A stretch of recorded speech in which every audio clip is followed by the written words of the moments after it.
بيسرق دلوقتي الشعب ولا اخوان؟ لا الاثنين. الشارع دلوقتي حاليا المسيرات اللي بتمشي دي ممكن تقدر تقول 80% منها مش من اخوان.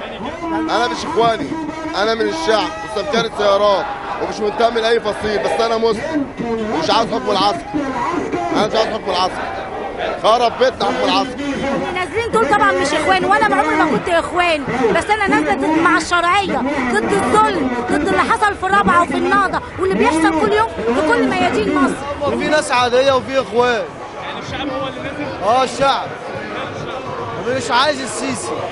طبعا مش كل دول اخوان، دول طبعا الشعب المصري كله، هو ده اللي عاوزه الشعب المصري، الشرعيه، ولازم كل حاجه تمشي حسب الاصول، وكل اللي جاي بالصندوق يمشي بالصندوق. هي دي الديمقراطيه اللي احنا كفرنا بيها هنا في مصر.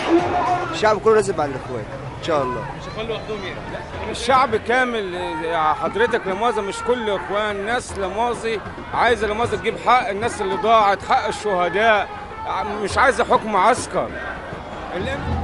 طبعا مش كل دول اخوان، دول كلهم مصريين. الاخوان تلات ارباعهم في السجون، تلات ارباعهم ماتوا في بعض، وانا مش اخوان، بس لازم مع الناس دي عشان هم على حق.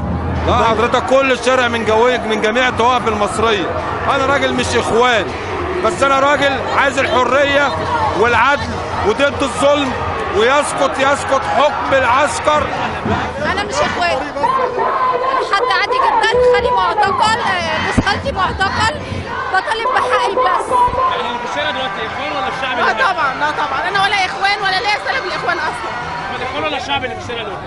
الاخوان ولا الشعب؟ لا الشعب يابا. وايه الدليل طيب؟ الدليل انت مش شايف الدنيا دي كلها؟ هو الشعب اللي موجود، كل الناس اللي موجودين دول مش اخوان ولا اي حاجه، كل ده كافه طوائف الشعب، كل الناس اللي نازله النهارده وكل جمعه بتنزل ضد الظلم وضد الانقلاب، ضد حكم العسكر، ضد السيسي اللي قال ان هو مش هيترشح ورشح نفسه. كلهم اخوان، ما فيش اخوان يعني، ده كله بيدور اقول معايا على حق ابنه وبنته وجوزها الواحده، كله ارامل. انا مش اخوان، بس لقيت العسكر وبكره العسكر وخدمت في الجيش، واداره العسكر اداره فاشله. انا عايز اقول لك ان الناس دي كلها على حق، الناس دي كلها ماتت فيها ناس، والناس دي كلها مظلومه وليهم الحق. حضرتك انا في الاونه الاخيره بقيت ازهق من شرب السجاير في المسيره، واللي معروف ان الاخوان بيشربوا السجاير، فدي ظاهره اصلا غريبه جدا جدا.